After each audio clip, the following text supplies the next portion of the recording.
O tema da mensagem de hoje é: cheguem perto de Deus e Ele chegará a vocês.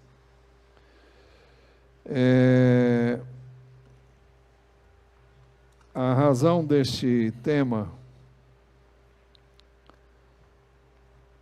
está no fato de que nós estamos quase no final dos 40 dias de jejum e oração, o segundo período, né?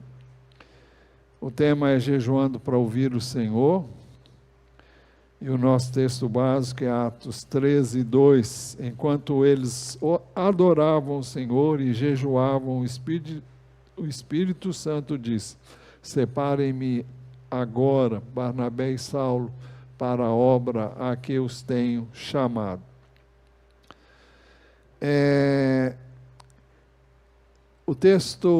Nosso texto básico para a mensagem desta manhã está em Tiago 4, versos de 1 a 10, que eu quero ler agora.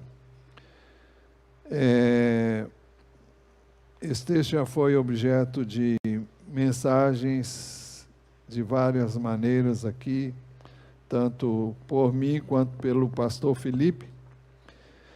O texto diz assim: de onde procedem as guerras e brigas que há entre vocês? De onde, senão dos prazeres que estão em conflito dentro de vocês? Vocês cobiçam e nada têm, matam e sentem inveja, mas nada podem obter. Vivem a lutar e a fazer guerras. Nada têm porque não pedem. Pedem e não recebem, porque pedem mal para esbanjarem em seus prazeres.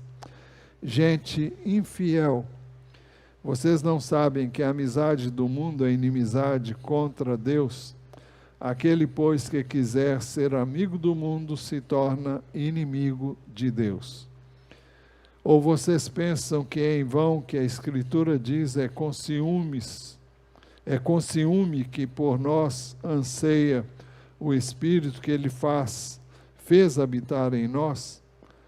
Mas Ele nos dá cada vez mais graça. Por isso diz: Deus resiste aos soberbos, mas dá graça aos humildes.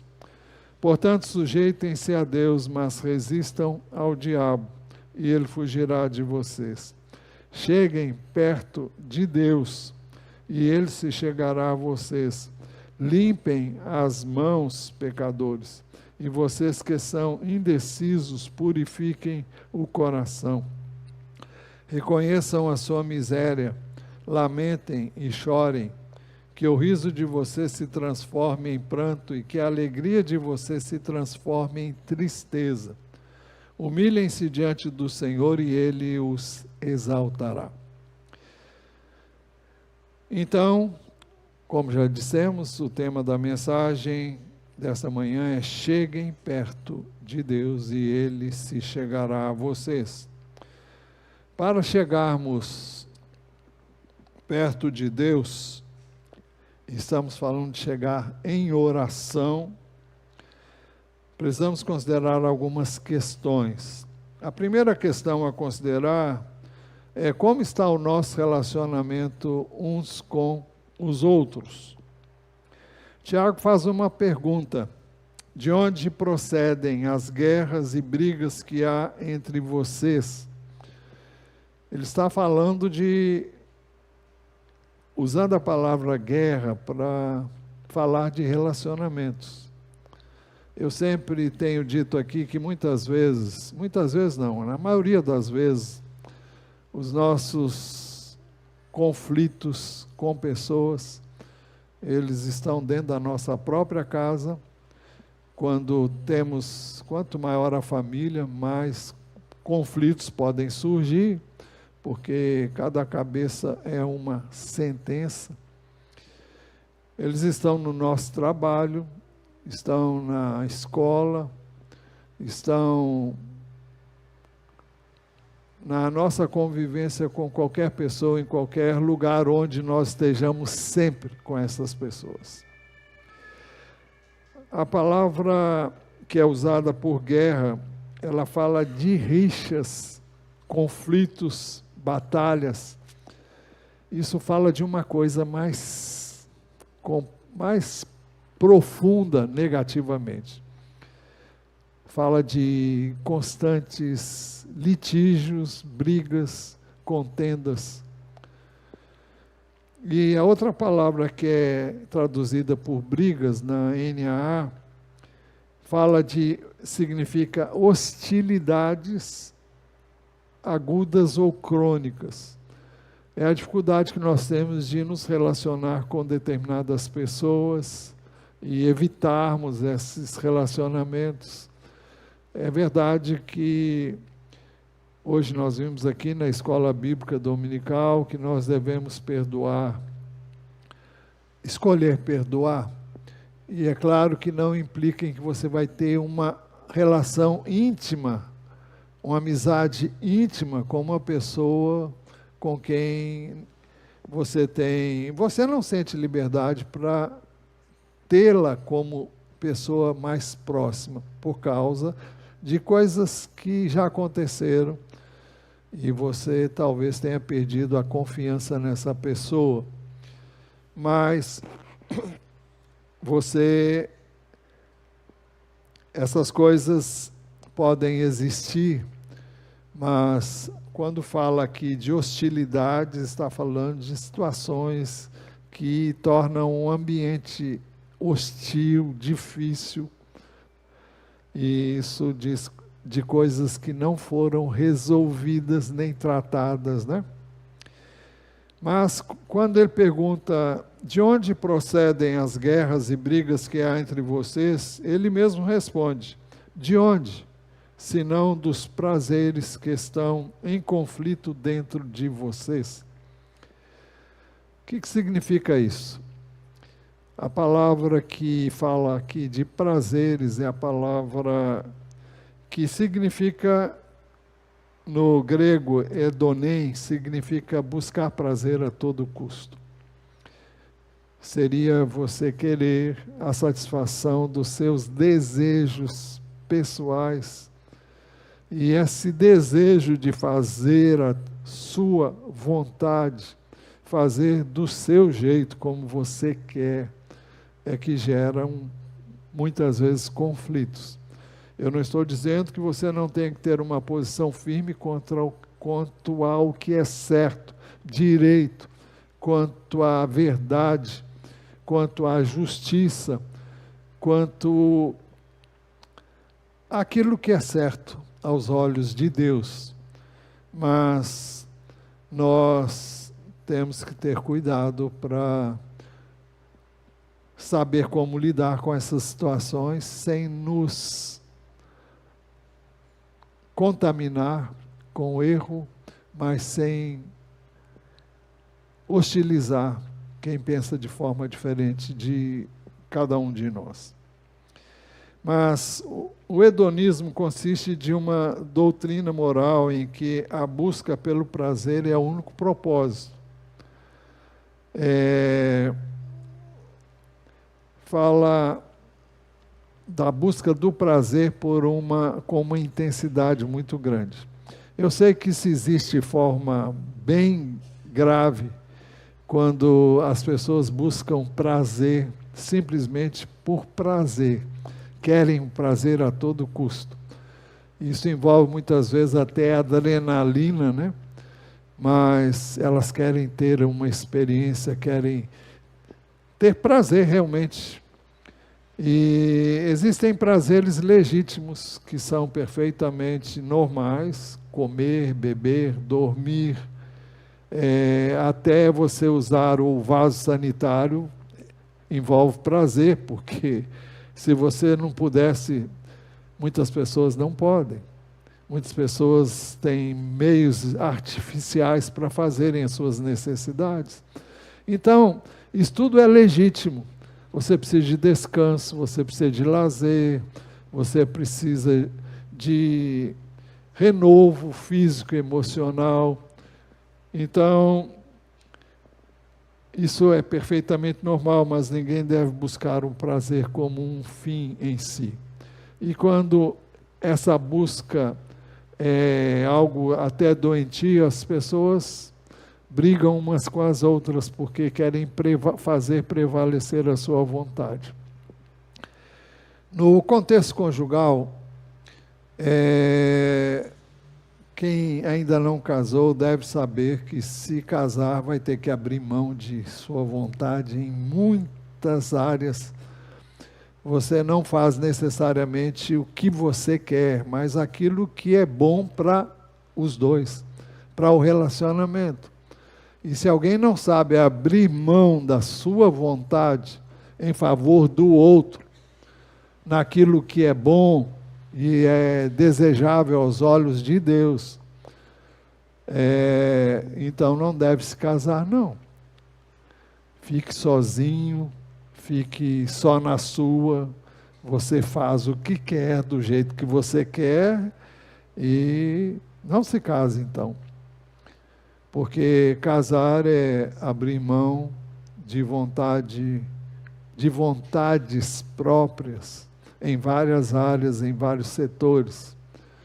E quando a gente é imaturo, muitas vezes, isso é causa de contendas, mas à medida que você vai amadurecendo e dependendo de Deus, não há como fazer essas coisas sem Deus. Eu não sei como as pessoas podem conseguir isso sem Deus, não vejo. É preciso que você busque ser cheio do Espírito, ser cheio de graça, de sabedoria, para uma convivência saudável. Quanto mais próxima a pessoa, mais desafiante é conviver. Pode ser pai com filho, filho com pai, pode ser entre os irmãos, pode ser na área conjugal.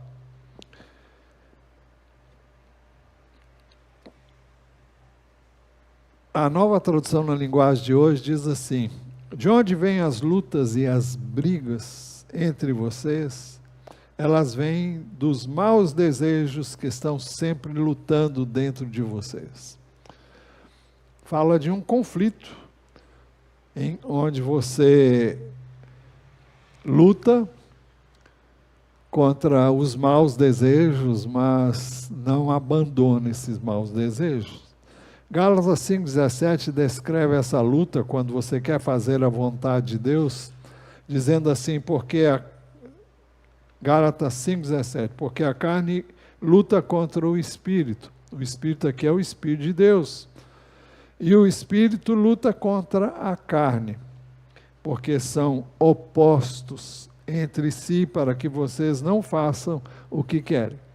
Então existe uma briga entre a minha, a sua, a nossa carne, com aquilo que é bom, agradável, desejável, aos olhos de Deus e da sua palavra. E nós aprendemos nas Escrituras que o amor deve prevalecer, a paz, e eu repito, não à custa de princípios e valores corretos. Mas Tiago amplia a sua resposta.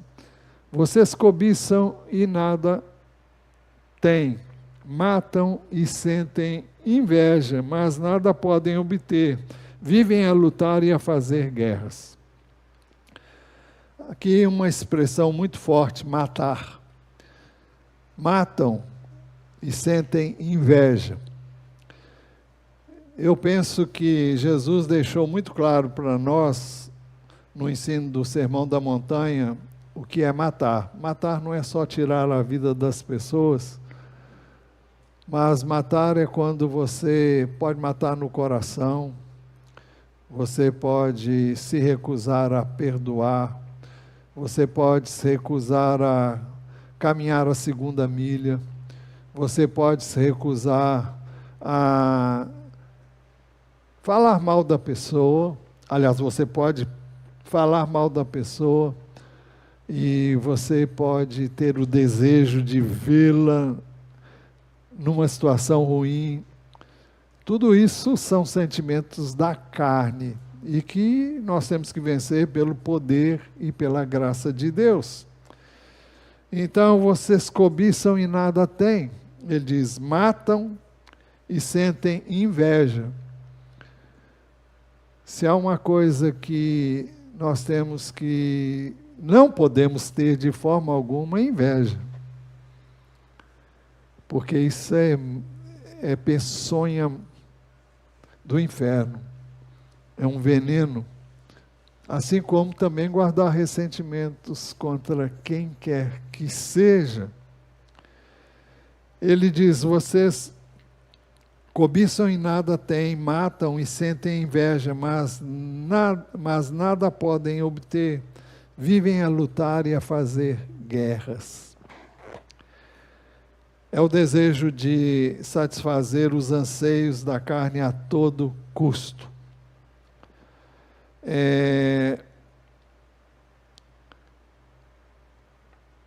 Esse tipo de procedimento é demoníaco. Tiago 3, 13 a 16 diz assim, quem entre vocês é sábio e inteligente?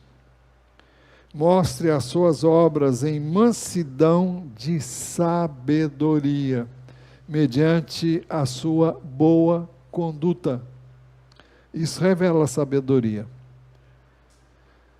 Se pelo contrário vocês têm em seu coração inveja amargurada e sentimento de rivalidade, competição, não se gloriem disso, nem mintam contra a verdade. Esta não é a sabedoria que desce lá do alto.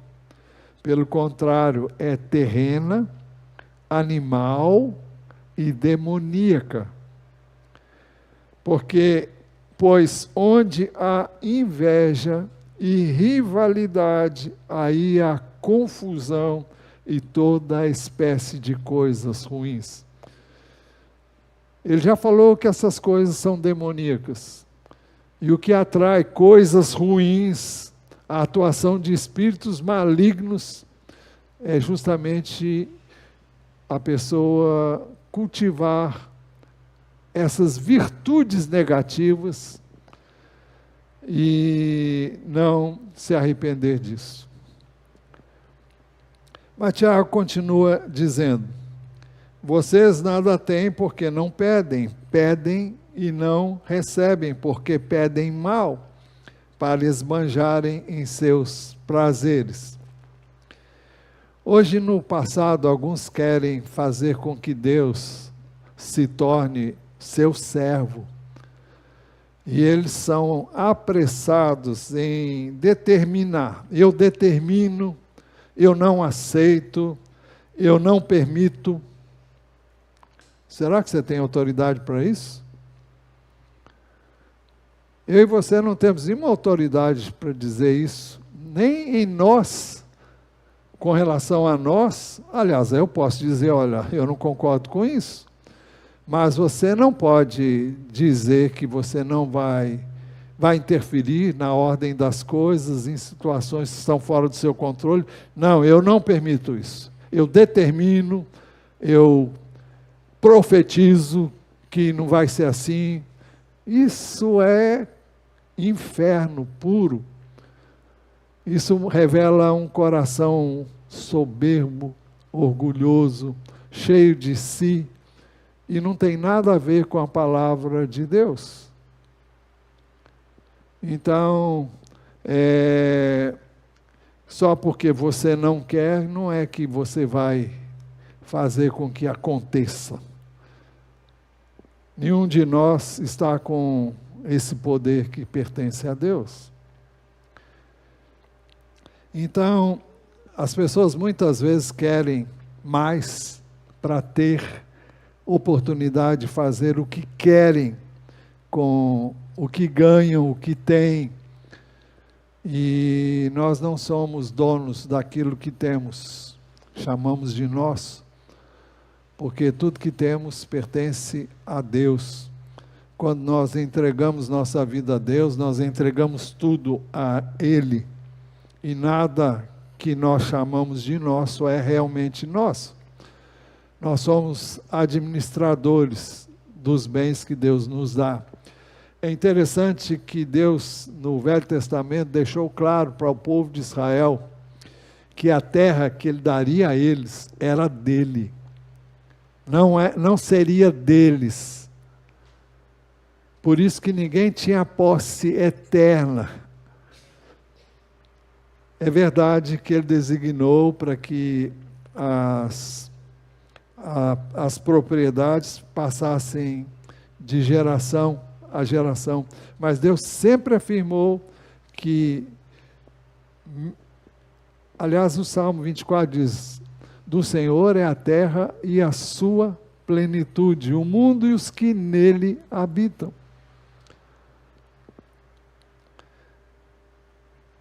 Então, o egoísmo não tem lugar nas páginas das Escrituras. Muitas vezes as pessoas querem ter, pelo prazer de ter. E a experiência que eu e você, possivelmente, eu tenho, é que tudo que você tem, quando você tem, não tem significado. Meu pai sempre dizia assim, que aquilo que a Bíblia diz, o fim das coisas é melhor do que o início delas. Eu lembro que meu pai tinha algumas alegrias. Ele comprou vários carros. Ele comprava e vendia carro.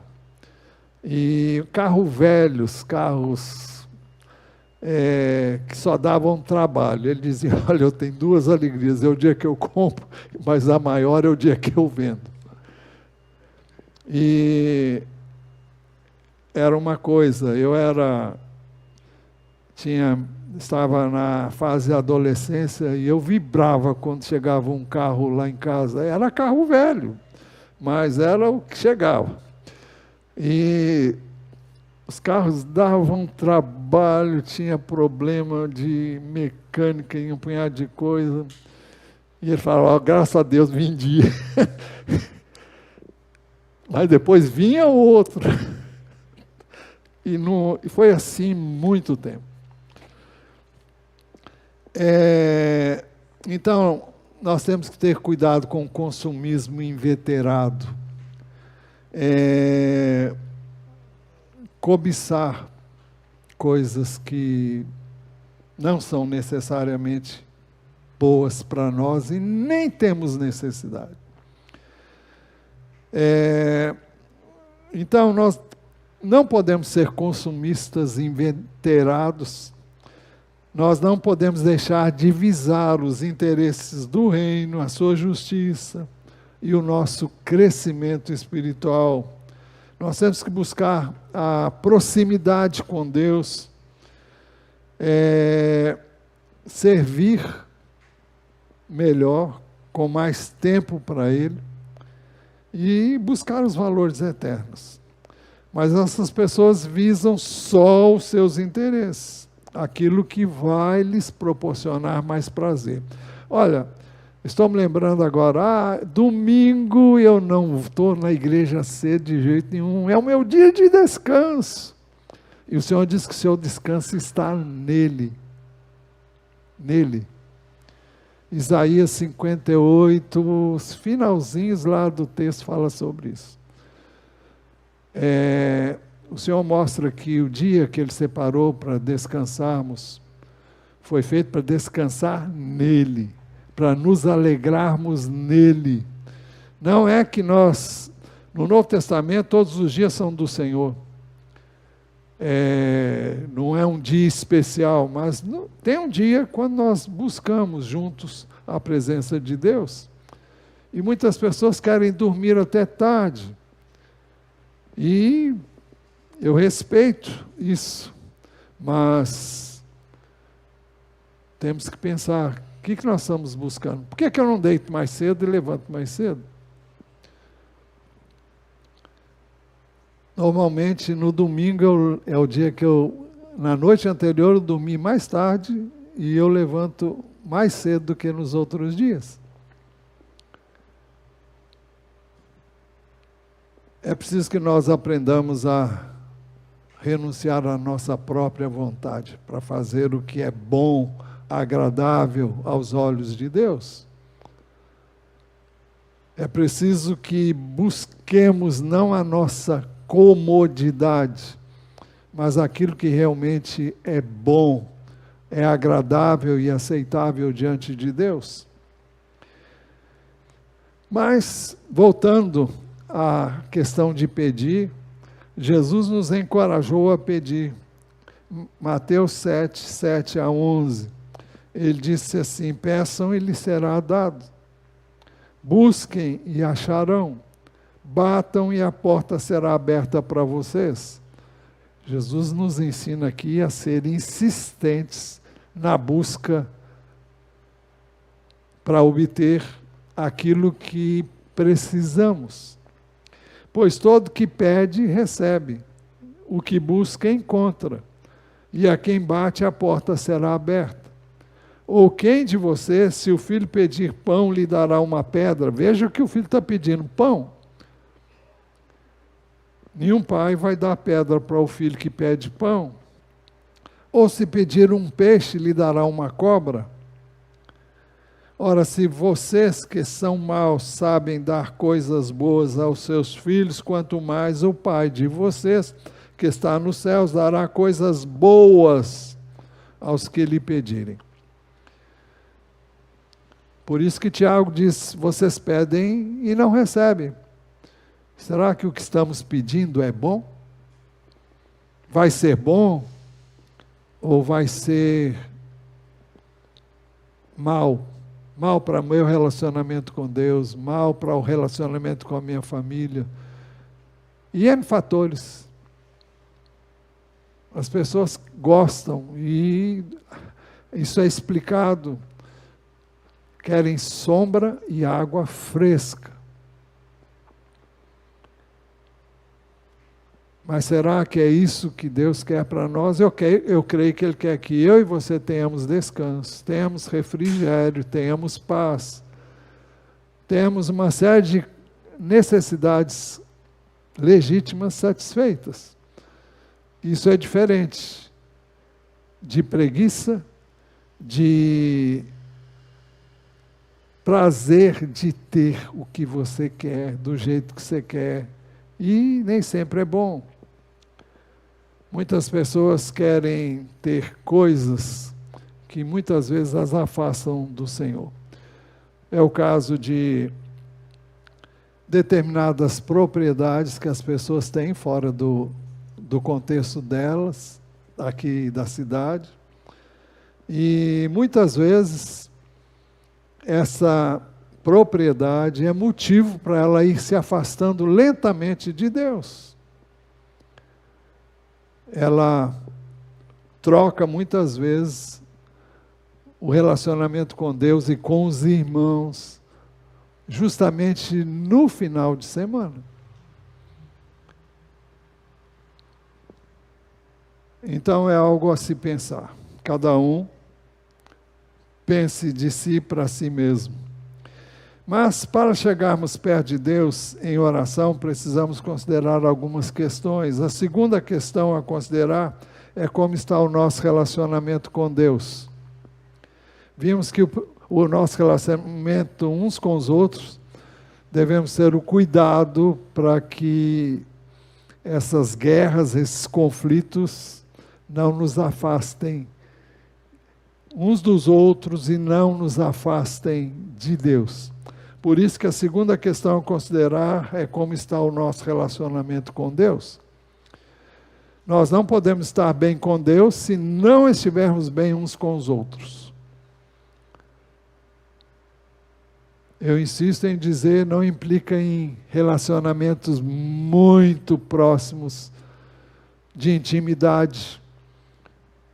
Eu estou me referindo a simplesmente não ter nenhum sentimento maligno em relação às outras pessoas. A segunda questão a considerar, então, é como está o nosso relacionamento com Deus. Tiago nos adverte: gente infiel, vocês não sabem que a amizade do mundo é inimizade contra Deus? Aquele, pois, que quer ser amigo do mundo se torna inimigo de Deus. Não há como conciliar as duas coisas. Não há como ser amigo de Deus e você amar aquilo que o mundo oferece. Eu não estou falando da natureza, não estou falando dos bens que Deus fez para o nosso aprazimento. Eu estou falando do sistema do mundo, que leva você a buscar valores que não são os de Deus.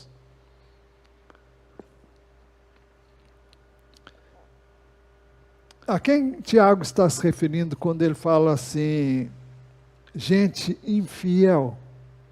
Vocês não sabem que a amizade do mundo é inimizade contra Deus? Ele está se referindo a quem? Originalmente ele está se dirigindo aos seus irmãos judeus que se converteram ao cristianismo. Ele começa a sua epístola dizendo ao judeu,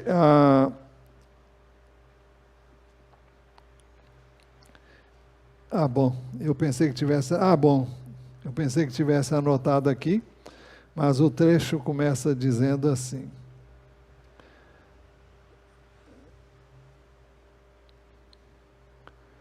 Tiago, servo de Deus e do Senhor Jesus Cristo, às 12 tribos que se encontram na diáspora. Ele estava se referindo aos judeus, às 12 tribos que estavam espalhadas pelo mundo de então. Nós vemos que no dia de Pentecostes, vieram gente de todas as regiões para essa celebração. E por isso que quando o Espírito veio sobre a igreja, todos começaram a falar em outras línguas, e cada um os ouvia falar na sua própria língua. Eram muitas as origens daqueles povos que estavam ali, eram judeus, mas estavam espalhados no mundo. O povo voltou para a sua terra hoje, mas ainda tem muito judeu espalhado ainda pela face da terra. Pois bem, o que é que nós devemos saber? Primeiro, a amizade do mundo é inimizade contra Deus. Essa mensagem foi para crentes judeus convertidos a Jesus, mas ela se aplica a nós.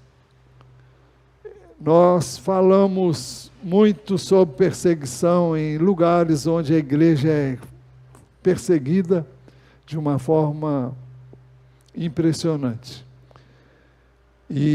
Mas nós hoje somos perseguidos por quê? Aqui, pelo excesso de liberdade para fazer o que a gente quer. E nem sempre o que a gente quer é coisa boa. Nós não usamos a liberdade que tem para os propósitos de Deus. Buscamos os nossos próprios interesses e não os interesses de Deus. Nem sempre colocamos o reino de Deus e a sua justiça em primeiro lugar. Ele diz, a amizade do mundo é inimizade contra Deus. Eu não posso amar as coisas do mundo, o sistema comandado pelo maligno, para deixar-me guiar por ele. Não é porque alguém faz que eu tenho que fazer, não é porque alguém vai que eu tenho que ir, não é porque alguém se veste dessa forma que eu tenho que me vestir, não é porque o mundo faz que nós temos que fazer. Nós temos que ter a coragem de nos posicionar diante dos apelos do mundo, que são atraentes, muito atraentes. Então, a amizade do mundo é inimizade contra Deus. Em segundo, aquele que quiser ser amigo do mundo se torna inimigo de Deus. Então, nós temos que fazer uma escolha. Jesus falou sobre 2 caminhos. Um é o caminho estreito, outro é o caminho largo. Ele diz que são muitos os que entram pelo caminho, andam pelo caminho largo, e são poucos os que acham o caminho estreito. Fala de uma porta estreita e uma porta larga. Nós temos que ter cuidado com as facilidades que o mundo oferece. Mesmo que isso custe quebrar princípios que Deus estabeleceu, a verdade, a justiça, a santidade.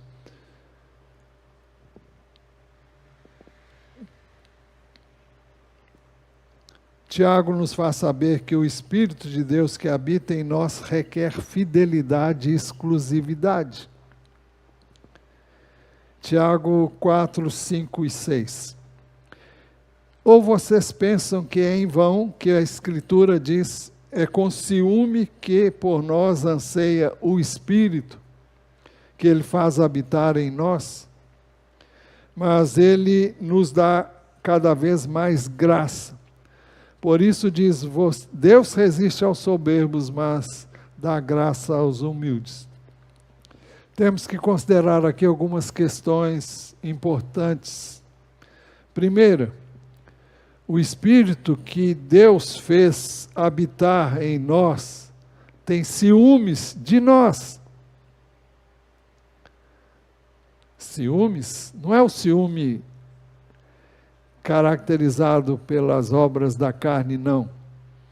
A palavra aqui é a palavra zelos, ou zelos, não sei. E algumas versões poderiam até... Bom, essa palavra é usada para falar de zelo, no sentido que nós conhecemos, e também de ciúmes, depende do contexto. E o contexto aqui, a tradução da palavra é essa. O Espírito tem zelo por nós, ou seja, Ele nos quer nele, Ele nos quer para Ele.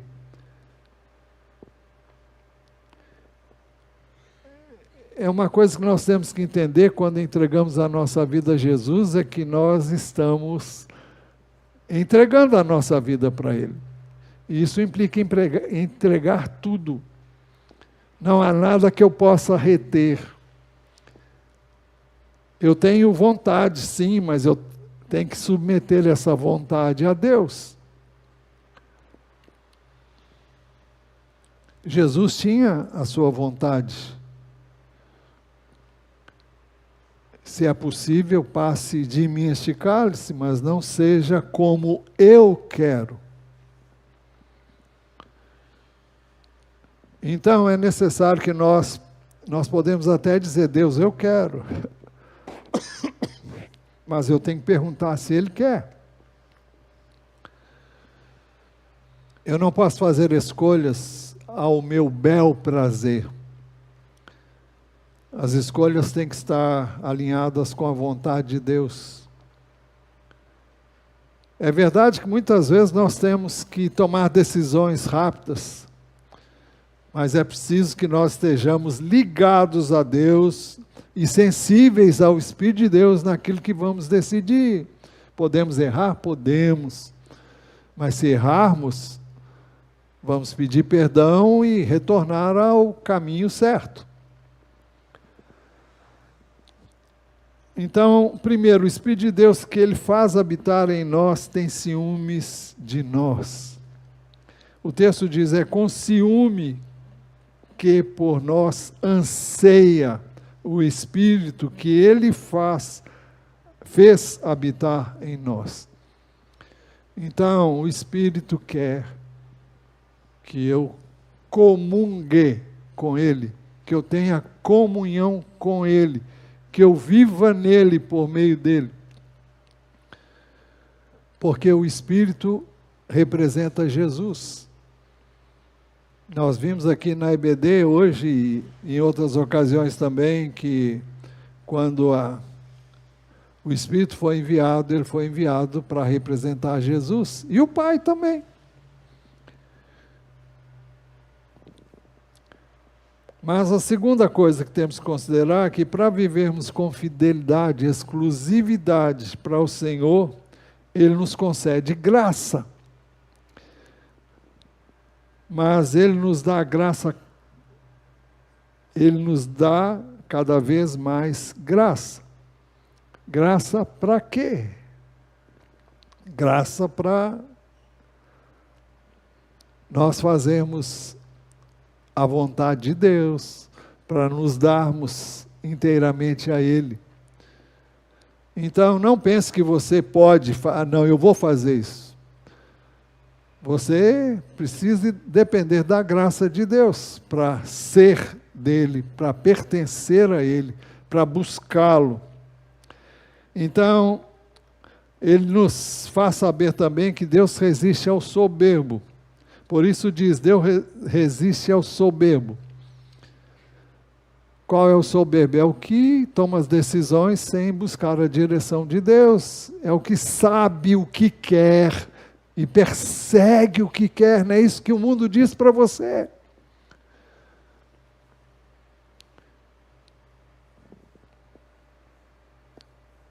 Tem que bater a meta. Tem que alcançar o alvo de ganhar mais. Para você subir na vida. Olha, nada disso é errado até certo ponto. Se você está debaixo de autoridade, você no trabalho você vai ter que fazer o que mandam você fazer, a menos que você saia de lá e vá para outro trabalho. Agora, não para você ter o melhor, porque se Deus não edificar a casa, em vão trabalham os que edificam. Se o Senhor não guardar a cidade, em vão vigia a sentinela.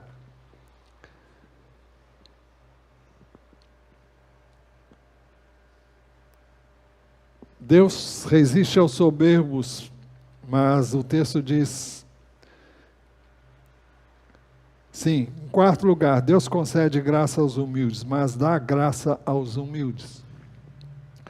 Graça para que permaneçamos fiéis. Graça para viver exclusivamente para Deus. O Espírito de Deus requer exclusividade, dedicação, consagração e fidelidade. Você vai dizer que, então, eu não vou viver? É viver o tempo todo para Ele. No seu trabalho, na escola, onde você for, é viver Cristo, por meio dEle e para Ele. 2 Coríntios 5,15, é muito claro. Diz assim, 2 Coríntios 5,15, e Ele morreu por todos, para que os que vivem não vivam mais para si mesmos, mas para aquele que por eles morreu e ressuscitou. Então, Cristo morreu por todos, para que os que vivem não vivam mais para si mesmos, mas para aquele que por eles morreu e ressuscitou. Será que temos a noção do que diz esse texto?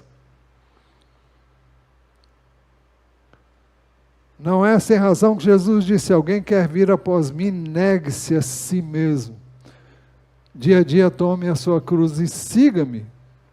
Porque quem quiser ganhar a sua vida vai perder. E quem perder a sua vida por minha causa, e por causa do Evangelho, diz no outro Evangelho, um dos Evangelhos,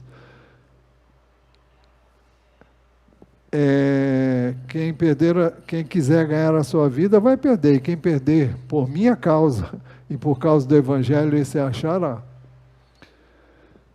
Então, a verdadeira vida está nele, e é nessa vida que nós devemos nos achar, a vida dele.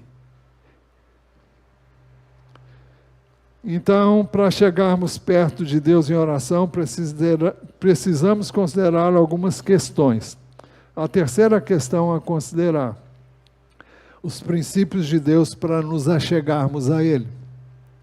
Primeiro princípio, nós devemos nos sujeitar a Deus. Portanto, sujeitem-se a Deus, mas resistam ao diabo, e ele fugirá de vocês. Como é que eu resisto ao diabo? Sujeitando-me a Deus. Porque o diabo trabalha o tempo todo para que eu desobedeça, para que eu não me sujeite a Deus. Ele trabalha o tempo todo, desde o Éden, para que eu e você sejamos desobedientes. Então, à medida em que eu me sujeito a Deus, então eu estou resistindo ao diabo. Nós resistimos a ele, então, quando nos rendemos inteiramente a Deus sem reservas. Tiago 4,6 diz, mas ele nos dá cada vez mais graça. Por isso diz, Deus resiste aos soberbos, mas dá graça aos humildes. Quem é humilde? É aquele que reconhece que não pode, por si mesmo. Depende de Deus para tudo, para as coisas mínimas, as mais elementares. Segundo princípio, nós devemos nos aproximar de Deus. Cheguem perto de Deus e Ele se chegará a vocês. Fala de busca. Busca como? Como é que eu chego perto de Deus? Nós entramos e nos chegamos a Deus através da oração. E a oração deve ser uma prática contínua. A palavra de Deus diz, orai sem cessar. É o tempo todo, em todas as circunstâncias, em todo lugar, onde quer que você vá, o que é que você vai fazer, com quem você vai falar, quem você vai ouvir, o que você vai ver, o que você vai deixar que entre na sua vida, entre na sua mente. Uma das coisas que nós temos que ter cuidado enorme é com as redes sociais, com a internet.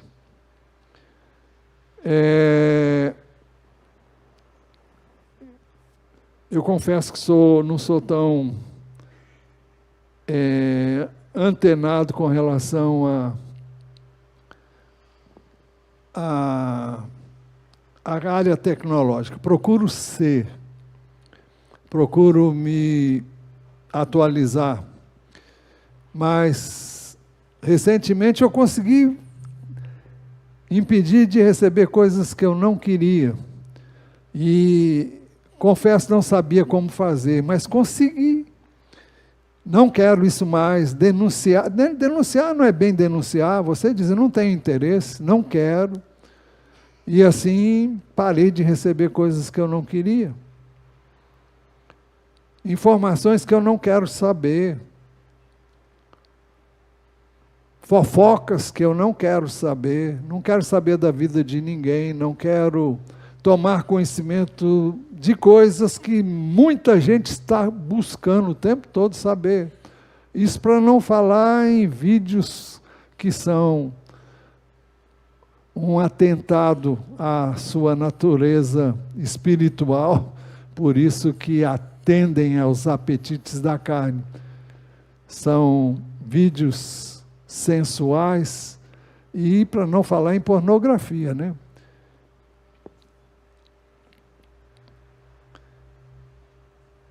Então nós devemos chegar perto de Deus. É um convite ou um mandamento. Cheguem perto de Deus.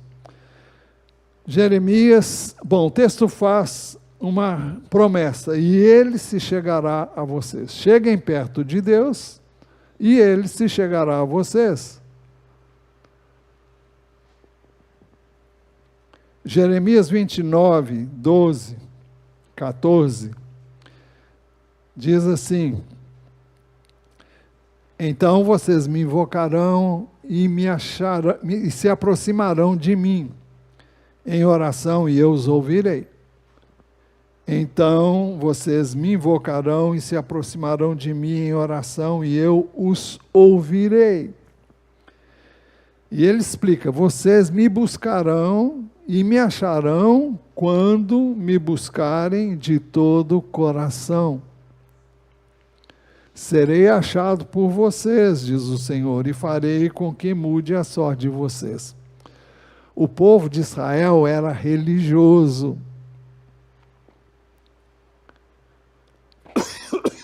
O templo estava de pé. O povo buscava a Deus do jeito deles.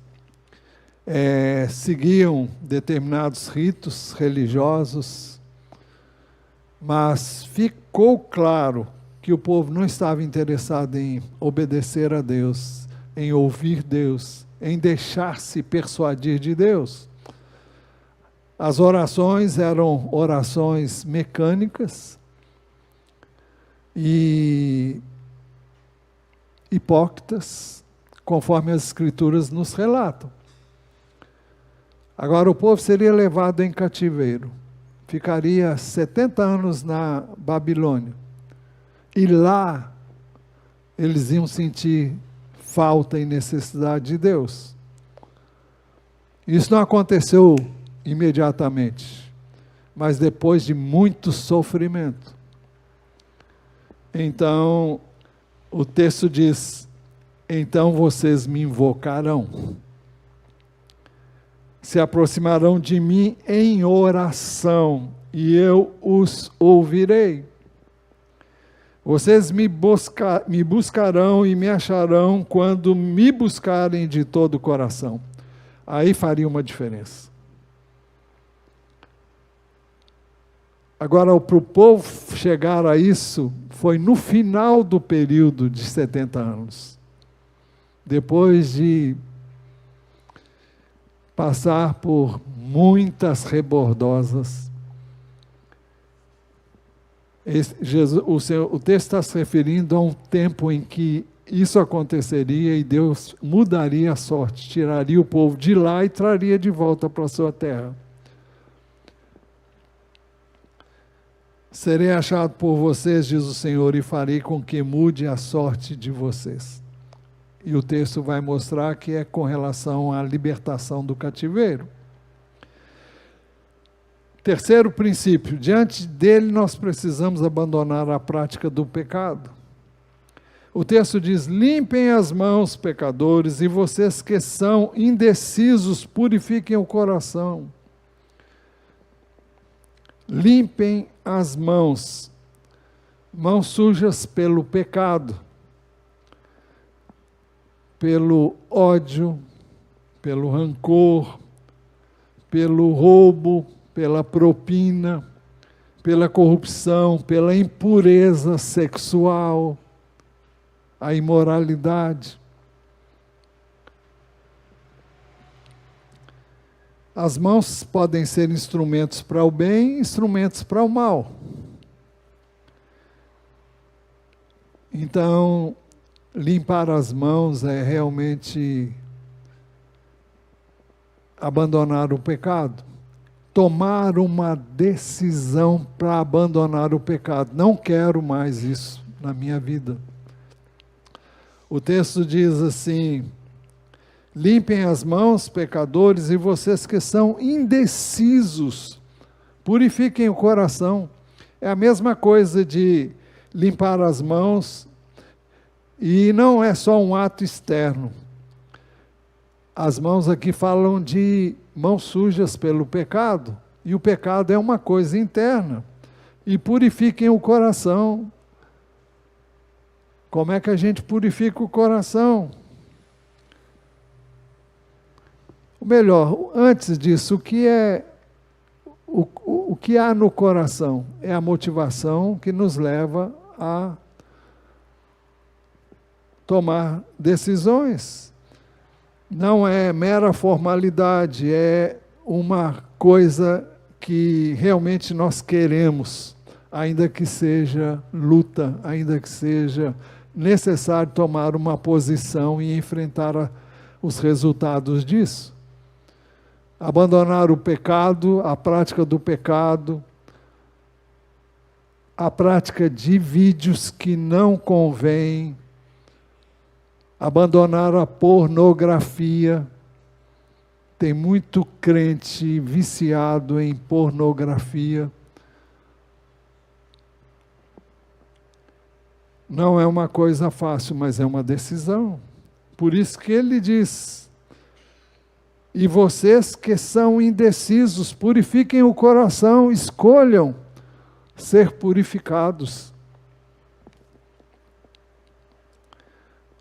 O Salmo 24, 3-6 diz assim: quem subirá ao monte do Senhor? Quem há de permanecer no seu santo lugar? O que é limpo de mãos e puro de coração, que não entrega a sua alma à falsidade, nem faz juramentos com a intenção de enganar. Esse receberá do Senhor a bênção e a justiça de Deus, e a justiça do Deus da sua salvação. Esta é a geração dos que buscam a face do Deus de Jacó. Então é preciso que nós façamos uma escolha. Ou eu abandono o pecado, ou eu digo: eu não quero permanecer na prática do pecado. E nós temos que ter cuidado, porque o inimigo alimenta as nossas mentes constantemente com informações que nos levam a pecar. E eu tenho que escolher não aceitar. Aí sim, eu posso escolher não aceitar essas sugestões, porque ele faz isso o tempo todo. Então é preciso que eu resolva, eu escolha não aceitar isso mais na minha vida. Não quero. Isso não significa que você não vai ser tentado. E muitas vezes você pode até errar. Não estou dizendo que você deve errar. Estou dizendo que você pode até errar. Mas você tem que fazer uma escolha. Eu não quero.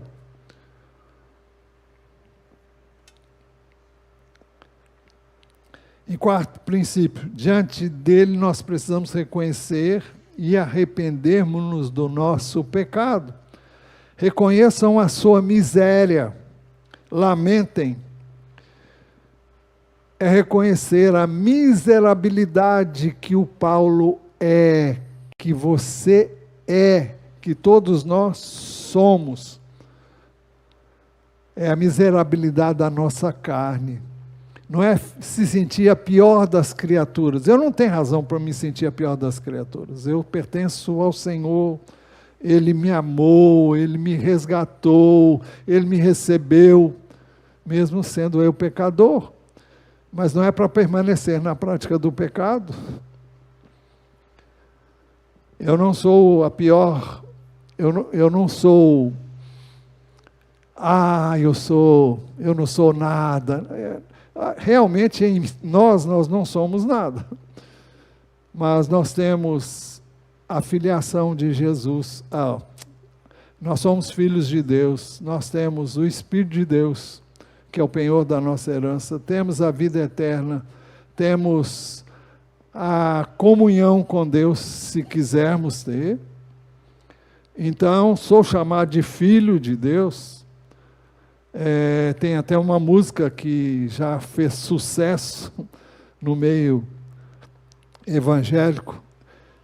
Eu sei que uma das frases diz: eu sou filho de Deus. E descreve tudo aquilo que o Senhor fez por ele, por mim e por você também. Então, reconheçam a sua miséria, lamentem. Sentir a indignidade, a própria miséria. Eu sou um pecador redimido, mas eu sou miserável pecador. é sentir o desconforto do pecado, não é sentir-se bem no pecado.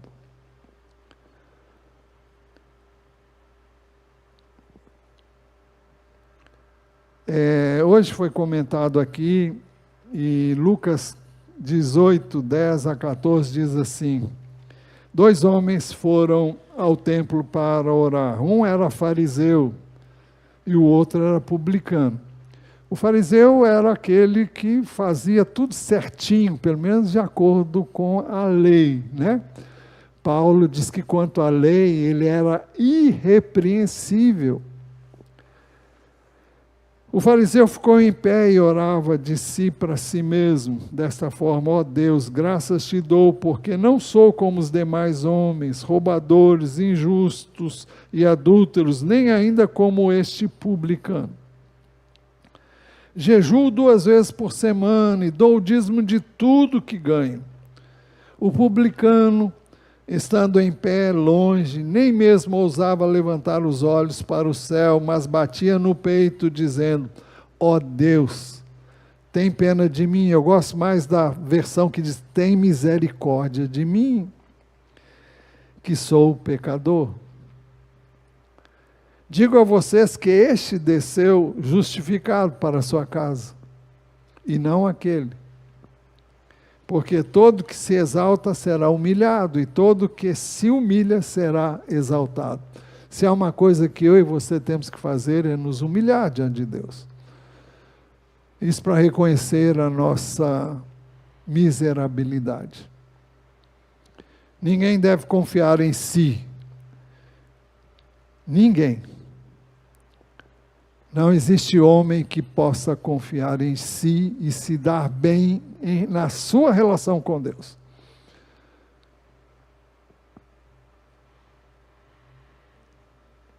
Eu tenho que dizer o que eu já disse milhares, não sei se milhares de vezes, mas muitas vezes aqui.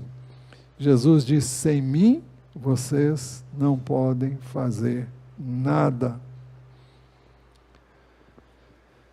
Quinto princípio: diante dele nós devemos expressar tristeza pelo pecado cometido.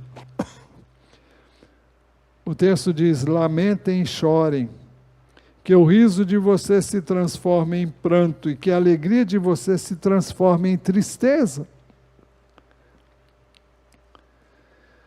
Eu estava me lembrando de Pedro, né? Pedro disse: eu nunca vou negar o Senhor, porque Jesus preveniu que ele ia fazer isso. Mas Jesus disse: olha, antes que o galo cante, você vai me negar 3 vezes.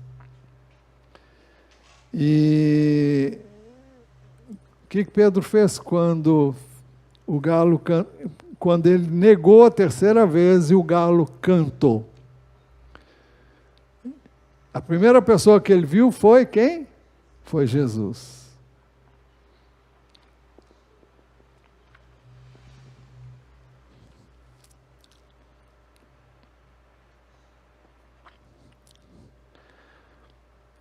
Jesus não fez nada, Jesus só olhou para ele.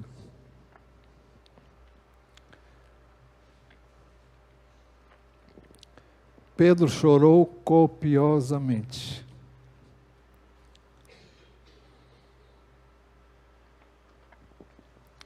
Pedro reconheceu finalmente a sua miserabilidade.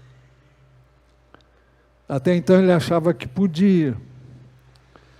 E Deus permitiu que ele passasse por uma situação para ele saber que não podia.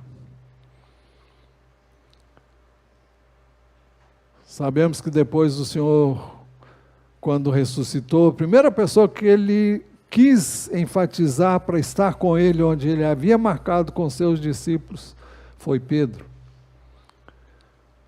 Para que Pedro sentisse que ele era e continuava sendo amado.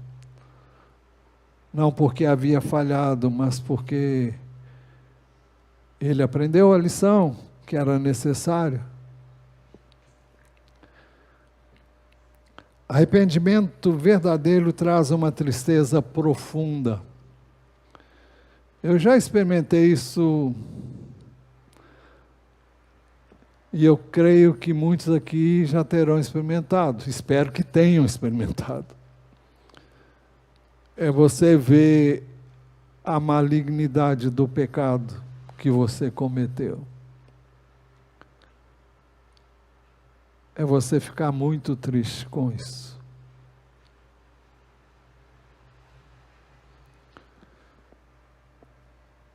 E o melhor é quando você confessa, se arrepende, e o Senhor então te abraça, te acolhe, não porque você pecou, mas porque você se arrependeu, porque você entendeu a malignidade do pecado e você não pensava que você podia fazer isso. Mas você fez.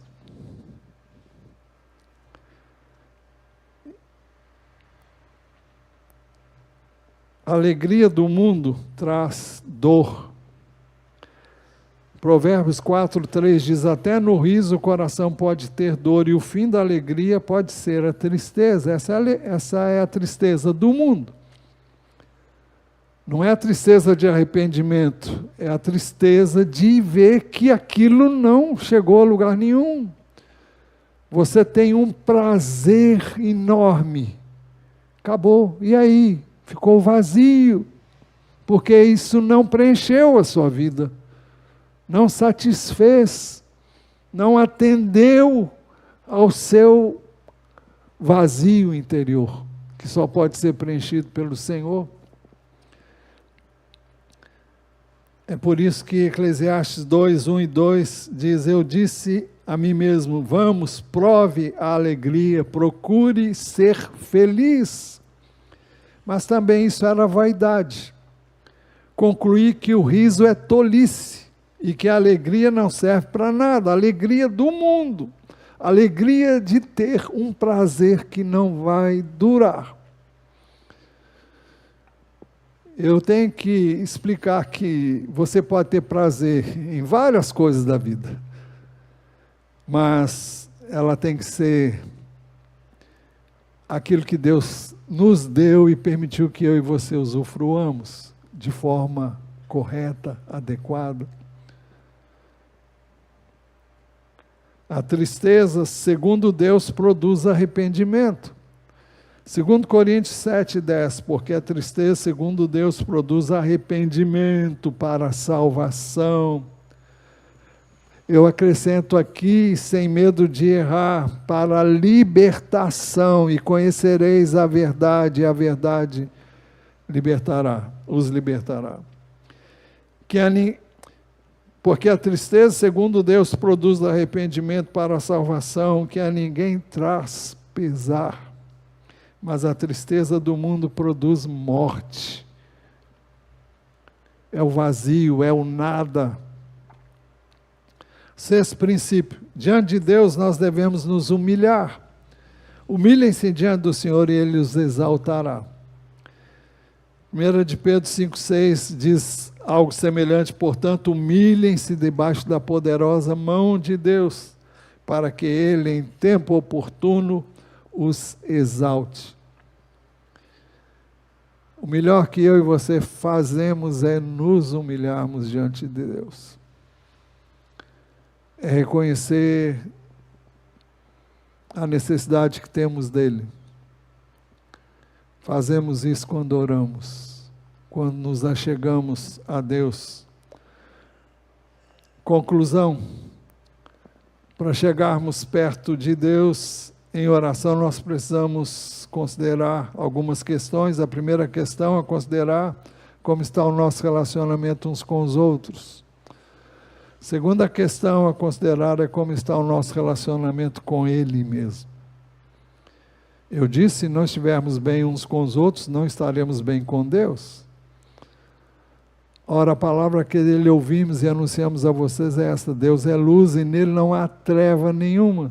Se dissermos que temos comunhão com Ele e andarmos nas trevas, mentimos e não praticamos a verdade.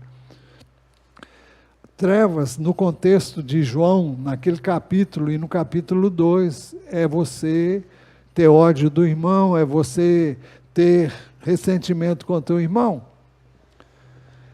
Terceira questão a considerar, os princípios de Deus para nos achegarmos a Ele. Primeiro princípio, devemos nos sujeitar a Deus, portanto, sujeitem-se a Deus, mas resistam ao diabo, e ele fugirá de você. Segundo princípio, devemos nos aproximar de Deus, cheguem perto de Deus, e Ele se chegará a vocês. Terceiro princípio, diante dEle, precisamos abandonar a prática do pecado. Quarto princípio, diante dEle precisamos reconhecer, eu estou dizendo diante dEle, porque eu faço isso em oração, né? Diante dEle precisamos reconhecer e arrependermos-nos do nosso pecado. Reconheçam a sua miséria. Quinto princípio, diante dele devemos expressar tristeza pelo pecado cometido. Não é aquela tristeza hipócrita.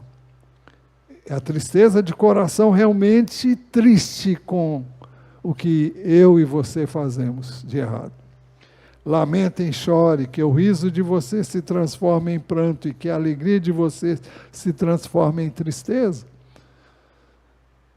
A Bíblia diz que a alegria do Senhor é a nossa força. Aqui não está falando de tristeza como se fosse algo que Deus quisesse que eu vivesse o tempo todo, mas está falando de algo que eu devo ter, um sentimento que eu devo ter em relação ao pecado. Sexto princípio, diante de Deus devemos nos humilhar. Humilhem-se diante do Senhor e Ele os exaltará. Que o Senhor nos ajude a atentar para esta palavra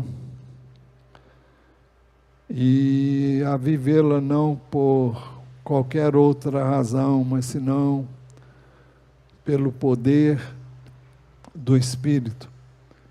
E a realmente tomar uma decisão, fazer uma escolha em relação ao pecado. Deus quer que nós nos cheguemos a Ele, mas é necessário que deixemos de lado a prática do pecado.